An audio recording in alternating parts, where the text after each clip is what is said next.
On voit bien là. Mais on sait que c'est des photos. Alors le doigt là. C'est de ne pas mettre au doigt. Ah, mais je ne l'ai même pas filmé. C'est littéraire.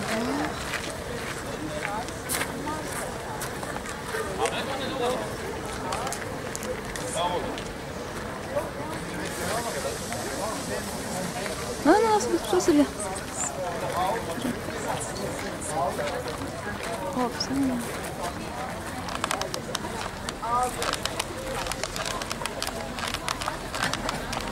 Ça ne cloche pas.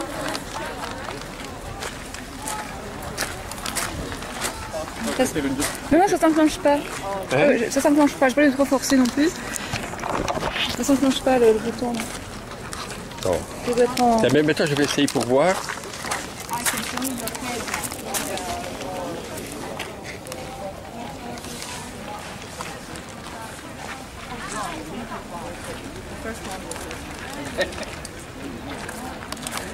Ah oui.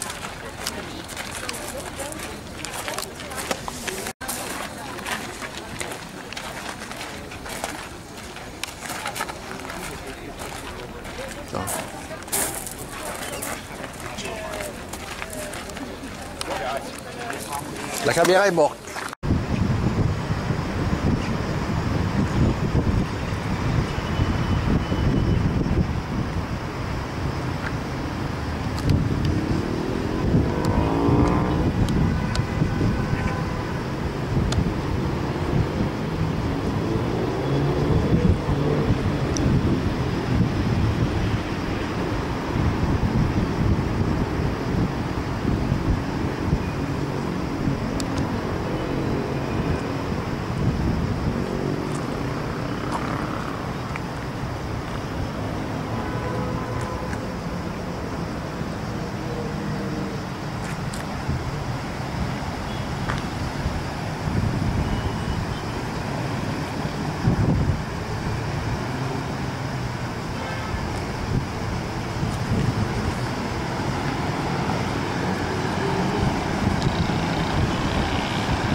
Ici, nous prenons déjà une belle vue sur une bonne partie d'Athènes. Nous voyons un petit bout du golfe Saronique, la montagne Galéo sur le côté nord-ouest et la montagne Mète à l'est. Ici, en face, nous voyons la colline de Philopapos. Il y a 3 collines qui s'élèvent à l'ouest de l'Acropole. Nous en avons parlé de 7, n'est-ce pas, en tout. À l'ouest, donc, une série de 3 collines. Devant nous, la colline de Philopapos, colline dédiée aux muses authentiques. Au début du 2e siècle après Jésus-Christ, a reçu ce monument funéraire semi-circulaire dédié à Philopapos qui a été proconsul d'Athènes. En marbre blanc panthélique, le monument funéraire. a été décoré de reliefs sculptés des statues représentant Philopapos et sa famille royale parce qu'il provenait de Syrie, de la famille royale syrienne, de Séleucide. Depuis, on a pris l'habitude d'appeler la colline de Philopape. De cette colline, nous prenons la plus belle vue sur l'acropole d'Athènes, le Parthénon. À droite de Philopapos, la colline de l'Apnika, plus basse, vous voyez un aménagement sur son sommet. C'est sur cette colline que se tenait l'Ecclésia de Demos, l'Assemblée des citoyens qui votait les lois concernant la politique intérieure et extérieure d'Athènes. Et après l'Apnika, il y a la colline des Nymphes, sur laquelle, au 19e, a été aménagé, constitué le premier observatoire de la ville. Donc vous y verrez tout en montant une coupole métallique, un bâtiment néoclassique.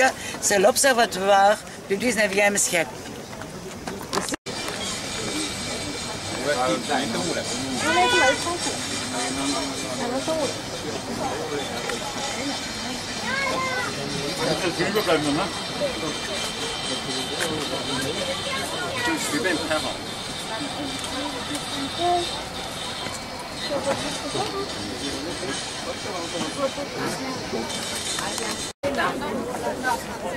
Dans la ville basse, il y avait également des fortifications. La ville basse était aussi fortifiée.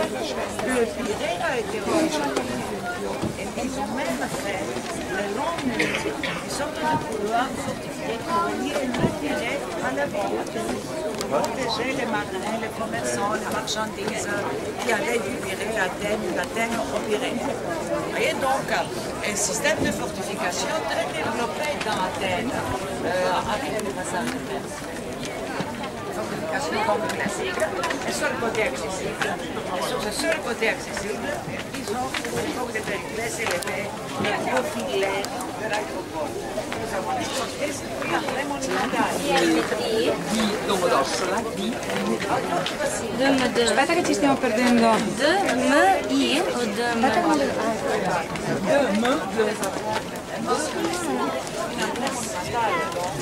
Sur la pente ouest qui remplace l'entrée monumentale archaïque démolie par les Perses. Il y avait une entrée monumentale très populaire.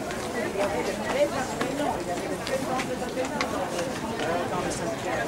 Mais tout a été démoli par les Perses. Alors nous avons franchi l'entrée monumentale, nous voyons son côté intérieur qui est mieux conservé que l'extérieur. Parlons un peu des travaux de l'acropole qui ont commencé il y a une quinzaine d'années, effectués par l'Institut grec d'archéologie, financé bien sûr par l'UNESCO, l'Europe, la Russie. Nous avons ici les plus importants chantiers archéologiques du monde entier. On corrige les fautes commises aux premières restaurations du début du XXe. On complète ces restaurations, on protège les édifices du temps, vibration du sol, sisme, etc. Ah oui, il faut regarder le cas. Pardon.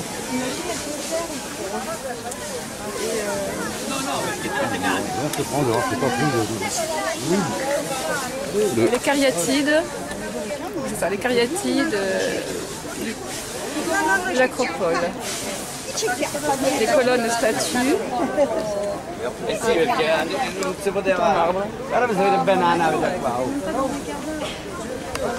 Ce sont des copies et les originaux sont dans le musée de l'acropole.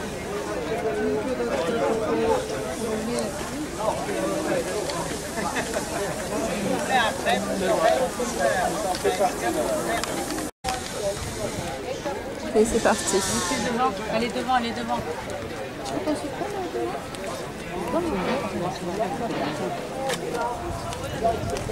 peux expliquer, Isabelle? Je te vois pas.